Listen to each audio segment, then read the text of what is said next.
The auctioneer's gavel banged for the third time, echoing through the hall full of eager buyers. "Sold for $50,000 to the couple in the background," announced the man in the gray suit, pointing to Michael and Jennifer Patterson. The couple exchanged looks of satisfaction and disbelief. They had just bought a 3-story Victorian house in Grand Rapids, Michigan for less than a third of its market value. Michael, a 35-year-old university history professor, shook hands with Jennifer, a 32-year-old art restorer, as they walked to the office to finalize the paperwork. "I can't believe we did it," whispered Jennifer, still processing the fact that they had saved for 5 years for this moment. The house on Hermitage Street had a peculiar history. Its last owner, Howard Mitchell, a reclusive antiques collector, had died without heirs 6 months earlier. The bank took over the property and, after months with no takers for the initial price, decided to auction it off. "Are you sure you want to go ahead with the purchase?" asked Richard Donovan, the estate agent, adjusting his gold-framed glasses. "The house needs considerable renovation, and there are rumors about Mr. Mitchell's eccentric behavior in recent years." Jennifer smiled, already anticipating the challenge of restoring the property. "We love projects, Mr. Donovan, and the more history, the better." 2 weeks later, the Pattersons began the move. The house, despite needing repairs, retained its original elegance with dark wood paneling, colorful stained glass windows, and a majestic staircase that snaked up to the 3rd floor. Michael spent hours admiring the architectural details, imagining the stories those walls could tell. It was while exploring the basement that everything changed. Jennifer was cataloging the items left behind, mainly covered furniture and dusty boxes, when she noticed something strange on one of the walls. "Michael," she called out, her voice shaking slightly. "I think I've found something." Michael went down the basement stairs carrying a flashlight. Jennifer pointed to a section of wall that seemed slightly out of line with the rest. After a few minutes examining the area, they discovered a hidden mechanism, which, when triggered, revealed a secret chamber. What they found inside left them speechless. Dozens of carefully packed paintings, sculptures protected in wooden boxes, and ancient documents filled the hidden space. Jennifer, her hands trembling, began to examine the works with her professional restorer's eye. "Michael, this is extraordinary," she said, her voice barely containing her emotion. "This is an authentic Klimt. And that one over there, my God, it's a Kandinsky." She stopped, her face paling, as she noticed something on the documents. These works, they were stolen during the Holocaust. Michael picked up the documents Jennifer had indicated. As a historian specializing in the Second World War, his heart raced as he recognized the property records in German dating back to the 1930s. The works belonged to Jewish families who had been persecuted by the Nazis. "How did this get here?" asked Jennifer, sitting down on a nearby box, still stunned by the discovery. Michael flipped through the documents quickly. Howard Mitchell served in the Second World War. According to these papers, he took part in the recovery of art stolen by the Nazis. But it seems that instead of returning some of the works, he brought them back with him. The couple spent the whole night in the basement documenting each piece they found. The collection included more than 50 significant works of art, all with detailed documentation of their origins. Jennifer meticulously photographed each item, while Michael organized the documents in chronological order. "We need to do the right thing," said Jennifer, as the first rays of sunlight began to penetrate through the small basement windows. "We need to find the original families." Michael nodded, but knew it wouldn't be a simple task. Many of these families may not have survived the Holocaust, and even if they have living descendants, locating them after so long, it doesn't matter how long it takes. Jennifer interrupted, her determination evident in her voice. "These works represent more than just artistic value. They are memories, family stories, legacies that have been stolen. We need to try to give them back." Over the next few days, the couple began their research. Michael used his academic contacts to access archives from the war period, while Jennifer consulted art experts to authenticate the works and establish their provenance. The discovery soon attracted the attention of the FBI and international organizations dedicated to recovering art stolen during the Holocaust. The Patterson story began to spread throughout the Grand Rapids community. Some neighbors congratulated them on their integrity, while others questioned why they hadn't sold the works and kept the money. After all, they had bought the house and its contents legally. "It's not about money," Michael explained over dinner with friends. "It's about doing the right thing, about righting a historical wrong." Jennifer added, Each of these works tells the story of a family who lost not only their possessions, but often their lives. If we can give a piece of that history back to their descendants, it will have been worth it. As they delved deeper into the investigation, Michael and Jennifer began to discover that the story behind the works was even more complex than they had initially imagined. Howard Mitchell was not the only one involved in the detour of the works, and his documents suggested a wider network of people who had taken advantage of the post-war chaos to appropriate stolen art. What began as a simple auction purchase was turning into a mission that would change their lives forever. The basement of their new home didn't just hold works of art, it held stories of lost survival, and now the hope of redemption. The discovery in the basement of the Pattersons' house quickly turned into a project that consumed all their free time. Jennifer started working remotely in the restoration studio, dedicating her evenings to meticulously cataloging the artwork she found. Michael, for his part, immersed himself in extensive research into Jewish families in Europe during the Second World War. A week after the discovery, the couple received a visit from FBI Special Agent Diana Roberts, who specializes in art-related crimes. "What you've found here is extraordinary," she explained, examining the documents spread out on the kitchen table. "These works are part of a list we've been looking for decades." Among the paintings, one in particular caught Jennifer's eye, a portrait of a young woman holding a book signed by Gustav Klimt. The documents indicated that the work belonged to the Rothstein family from Vienna. "This is the first concrete clue we have," said Michael, typing the name into his laptop. The Rothsteins were a prominent family of bankers in Vienna until 1938. Diana ran her fingers over the yellowed documents. Howard Mitchell was more than just a soldier. He was part of a special unit called the Monuments Men, responsible for recovering works of art stolen by the Nazis. What we still don't understand is why he kept these pieces instead of returning them. Jennifer found a diary among Mitchell's belongings full of detailed notes about each work. The pages revealed a man tormented by his decisions. He wrote that he had tried to locate the families, she said, reading aloud, but many had disappeared in the concentration camps. It seems he ended up convincing himself that it was better to preserve the works than to let them be lost again. The investigative work began to show results when Michael made contact with the Jewish Documentation Center in New York. Rachel Cohen, a researcher specializing in Holocaust genealogy, offered to help. "The Rothstein family has living descendants," she said during a video conference. Elizabeth Rothstein, granddaughter of the original owner of the Klimt painting, lives in Boston.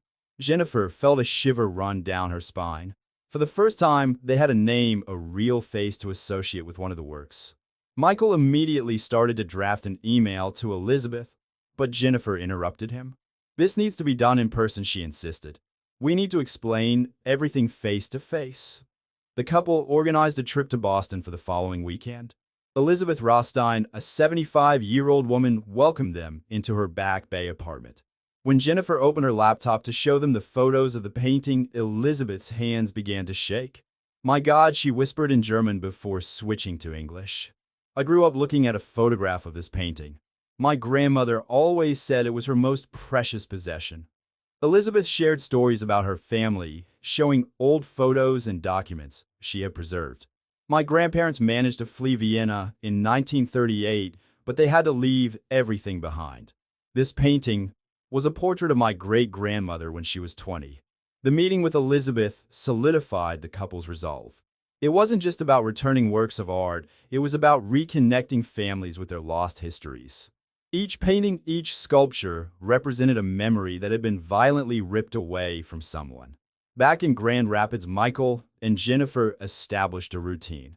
During the day, they kept their regular jobs. At night, they turned the dining room into a research center with maps, documents, and lists of names scattered everywhere. Diana from the FBI visited them regularly, bringing new resources and connections. News of their discovery began to appear in local, then national newspapers. Reporters started showing up in front of the house, wanting to know more about the Holocaust treasure found in Michigan. The couple decided to limit interviews, focusing only on using the media to help locate more families. One night, while organizing more documents, Jennifer found something disturbing: letters exchanged between Howard Mitchell and other ex-military personnel, suggesting a larger scheme to appropriate works of art. Michael, I don't think Mitchell was alone in this, she said, passing the letters to her husband. Michael examined the letters with increasing attention.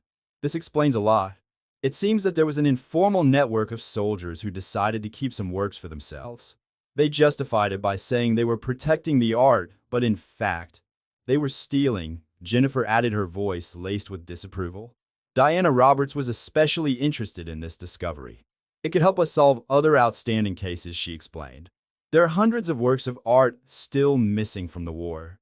As they progressed in their investigation, Michael and Jennifer began to realize that their house held more secrets than they had initially imagined. Howard Mitchell had left subtle clues everywhere, numbers written on the basement walls, markings in old books, even a partially burnt map found inside an old fireplace. It's as if he wanted someone to find all this eventually, Jennifer reflected one evening while examining yet another set of documents. Maybe in the end he regretted his choices. Michael hugged his wife from behind, looking at the papers on the table. Or maybe he knew he needed people who would do the right thing when he didn't have the courage to do it. What had started out as a simple auction purchase had turned into a life mission. Each new discovery took them deeper into a web of secrets from the past, connecting them with stories of lost survival and now the possibility of redemption. The journey was just beginning, and there was much more to be revealed in the depths of that Victorian house in Grand Rapids. The office in the Pattersons' home had been transformed into a makeshift research center. Maps of 1940s Europe covered the walls, photos of works of art were organized on panels, and a detailed timeline occupied a whiteboard. Jennifer was poring over yet another set of documents when her phone rang. It was Rachel Cohen from the Jewish Documentation Center. "We found something about the Bernstein collection," said Rachel, her voice laden with urgency. "One of the bronze sculptures you cataloged, the dancer, belonged to an important gallery in Berlin. The owner, David Bernstein, had 3 daughters. 2 of them managed to escape to the United States in 1939. Michael, who was close enough to hear the conversation, immediately started searching for the name in the database they had created. "Here it is," he said, turning the computer screen towards Jennifer. "The Bernstein sisters settled in Chicago. One of them is still alive, Hannah Bernstein Walker, 92. Agent Diana Roberts, who had become a constant presence in the house, suggested a cautious approach. People of that age with such traumatic memories, we need to be delicate." She paused, consulting her notes. "We also need to discuss something worrying we've discovered about Howard Mitchell." Diana spread several old photographs on the table. They showed Mitchell with other American soldiers in different locations in post-war Europe. These photos were taken in Nazi art depots. "Look at this man here," she pointed to a stern-looking officer. "Colonel James Harrison. He was Mitchell's supervisor and, according to our files, was investigated on suspicion of post-war art smuggling, but was never indicted." Jennifer picked up one of the photos, studying it intently. "Wait a minute," she said, getting up abruptly and going to one of the boxes they had found in the basement. After a few minutes of searching, she returned with a yellowed envelope. "Look at this." Inside the envelope were more photographs, some of them showing Mitchell and Harrison in less official situations, dinners, private meetings.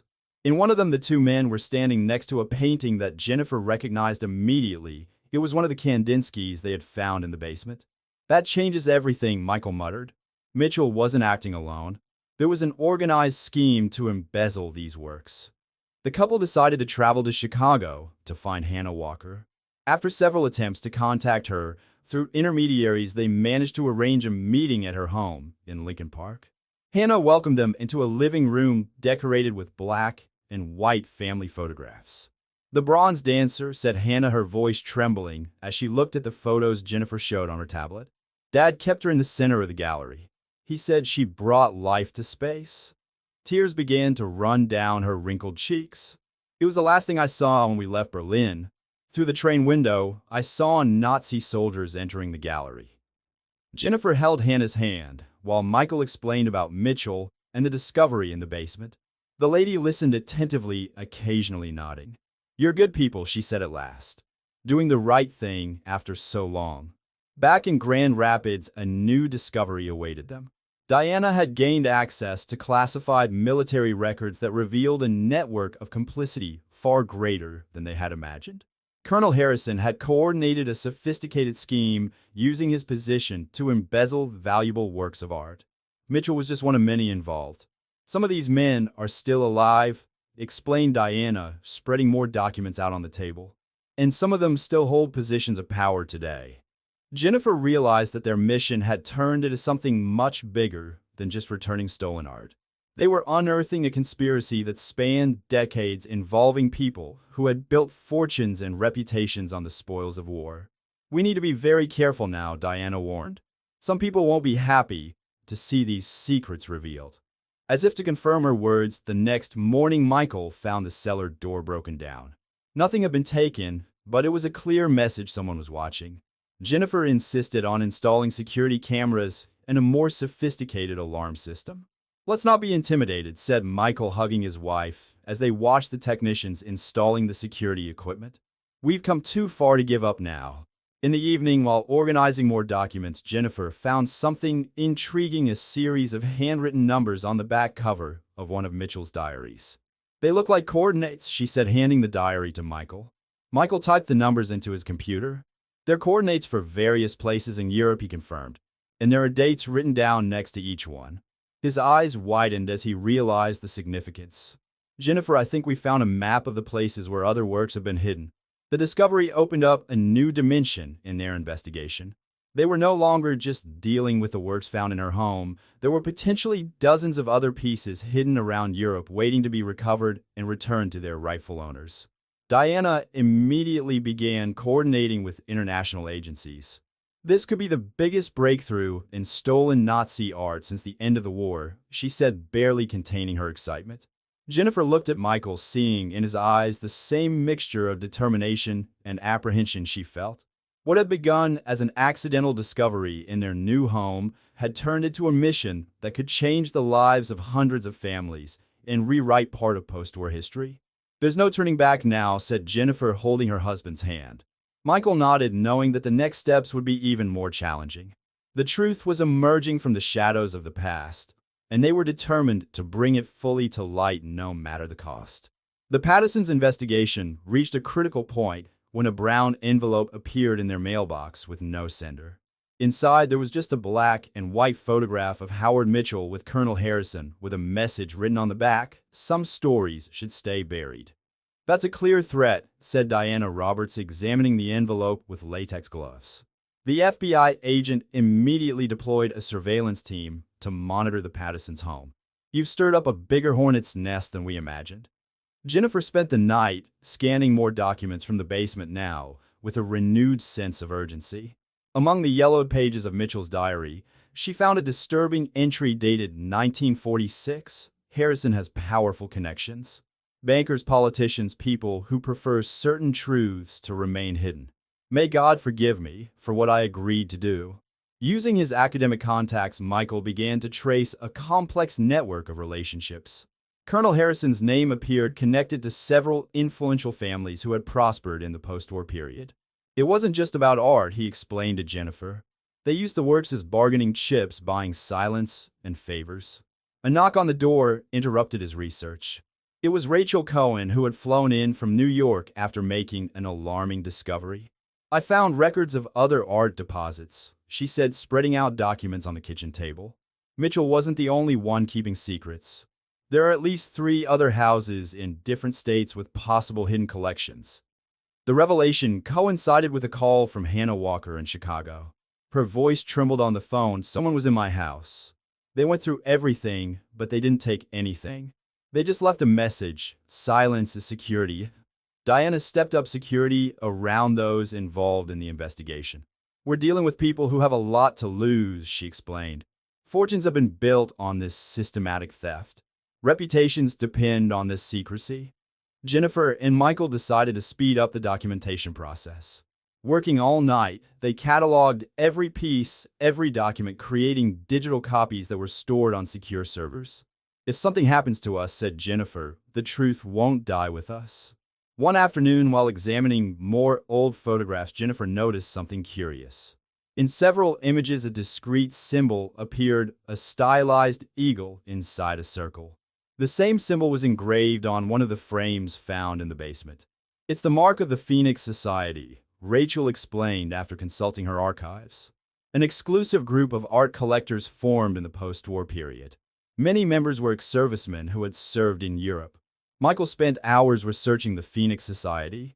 It was an exclusive club, he reported. Members by invitation, only secret meetings, private collections that were never publicly displayed. Harrison was one of the founders. The investigation took on a new dimension when Diana brought out a list of current members of the Phoenix Society. Some of the names here will shock you, she warned. Judges, senators, CEOs of major corporations. Jennifer was scanning more documents when she found something that made her blood run cold, a series of photographs showing members of the Phoenix Society at a secret ceremony handling stolen works of art. Among them, she recognized several pieces that were still missing. This isn't just about Mitchell or Harrison, she told Michael. It's about a conspiracy that continues to this day. These people are still dealing in stolen art. The pressure increased when they started receiving anonymous phone calls in the middle of the night. Unknown cars drove slowly past the house. Michael found his university office ransacked. "They're trying to scare us," he said, hugging Jennifer. "But we can't stop now." Diana organized a safe meeting with representatives from the Justice Department and Interpol. "What you've discovered could be the key to dismantling one of the largest stolen art networks in history," she explained. "But we need to proceed with extreme caution." The investigation took an even more personal turn when Jennifer discovered an unexpected connection. Among Mitchell's documents were correspondence with his own grandfather, a former State Department official. "He knew," she whispered, reading the letters with trembling hands. "My grandfather knew about all this." Michael held her hand as she processed the revelation. "It doesn't change who you are or what we're doing," he said softly. "In fact, it makes our mission even more important." As more evidence was gathered, it became clear that they were reconstructing not only the path of the stolen artworks, but also exposing decades of corruption and complicity. The Phoenix Society wasn't just a collectors club, it was a criminal organization that had operated in the shadows for generations. "Every piece we return is a small victory," Jennifer told Hannah Walker during a video call. "Every family we reconnect with their history is a blow against those who have tried to erase the past." The Pattersons' fight was no longer just about stolen art, it was a battle for the truth, for justice, and for the memory of those who had lost everything. And as the threats increased, it became clear that they were on the right track, unearthing secrets that powerful people had tried to keep buried for decades. A week after the threats began, Jennifer woke up to the sound of breaking glass. Going downstairs with Michael, they found the living room devastated, documents, scattered furniture overturned, and painted on the wall in red paint the symbol of the Phoenix Society.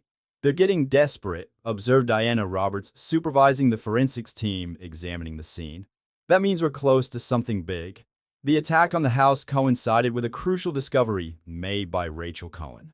Through old bank records, she had identified a series of suspicious transfers linking Colonel Harrison to Swiss accounts opened shortly after the war. The values correspond exactly to the market valuations of the time for several of the missing works, she explained during a secure video conference. Michael and Jennifer decided to temporarily transfer the artworks to an FBI safe deposit box, but kept the most crucial evidence with them: Mitchell's diaries and the photographs of the Phoenix Society. "They're our life insurance," Michael argued. "As long as we have that, they can't touch us without exposing themselves." The investigation gained an unexpected ally when a former member of the Phoenix Society, William Blackburn, got in touch through Diana. At 91, seriously ill, he wanted to clear his conscience. "The society didn't start out that way," revealed Blackburn, welcoming the couple to his mansion in Newport, Rhode Island. "In the beginning, we really believed we were protecting art. But Harrison, he saw an opportunity. He turned our mission into a scheme of power and extortion." Blackburn provided names, dates, and most importantly documents proving the current involvement of prominent figures in the continued trafficking of stolen art. "They still use the connections established during the war," he explained, his voice weak but determined. "Each new generation of the society inherits not only the works, but also the secrets." Jennifer spent nights analyzing the new documents, making connections with the evidence they already had. "It's like a web," she explained to Michael.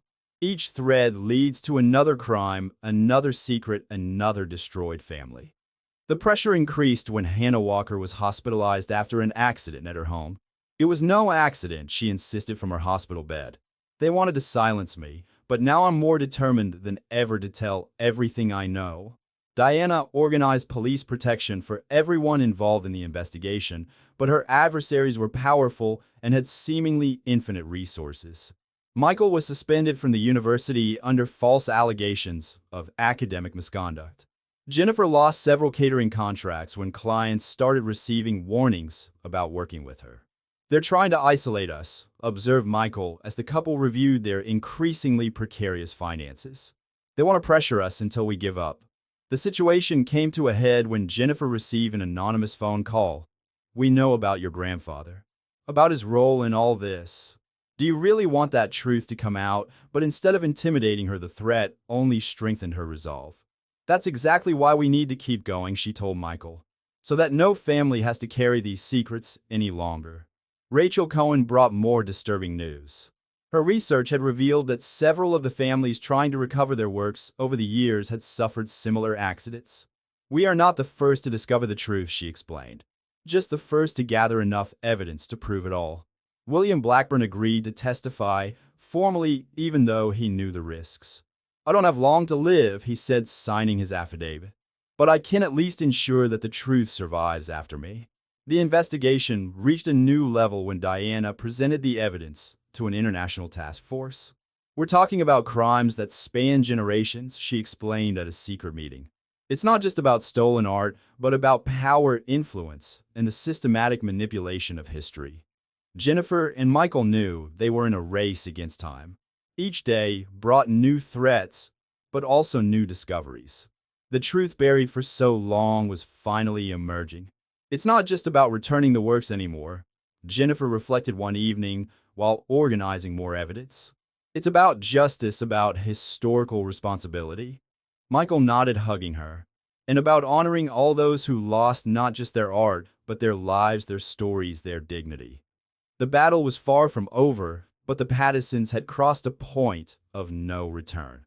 The truth once revealed could not be hidden in the shadows again.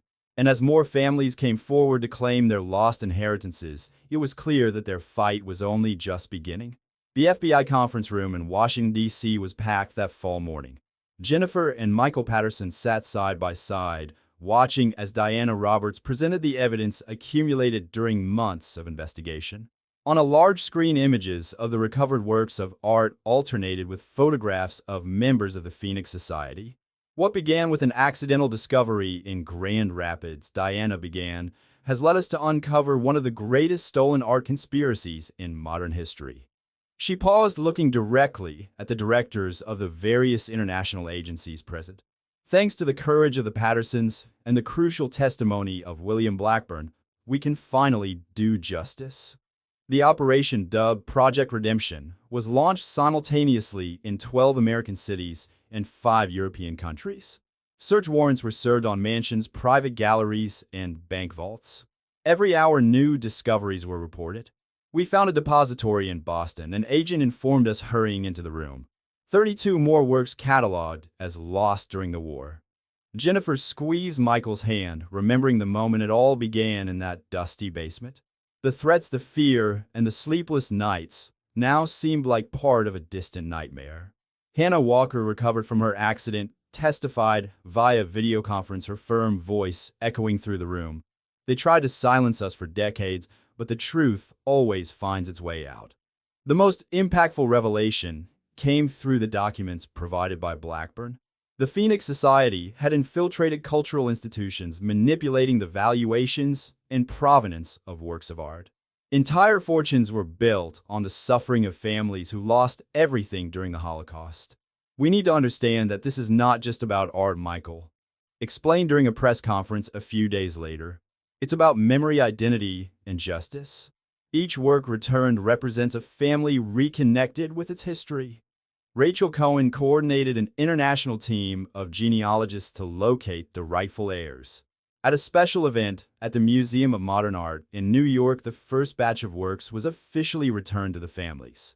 Elizabeth Rothstein, now using a wheelchair, wept as she received the Klimt portrait from her great-grandmother. This painting, she said, gently touching the canvas, is not just a work of art. It's a piece of my family's soul finally coming home. The international media covered the revelations about the Phoenix Society extensively. Politicians, resigned executives were arrested, and new legislation was proposed to strengthen the protection and recovery of art stolen during the war. Jennifer faced her own journey of reconciliation as she exposed her grandfather's involvement. Sometimes doing the right thing means facing painful truths in our own family, she reflected during an interview. But the weight of truth is always lighter than the burden of silence. William Blackburn did not live to see the full outcome of his testimony, passing away peacefully at home 2 weeks after his statement. He left a letter for the Pattersons. "You have given me the chance to die in peace, knowing that I finally did the right thing." The house in Grand Rapids where it all began has been transformed into a small museum and research center dedicated to recovering stolen art. The basement, once a hiding place for dark secrets, now houses a permanent exhibition telling the story of the investigation.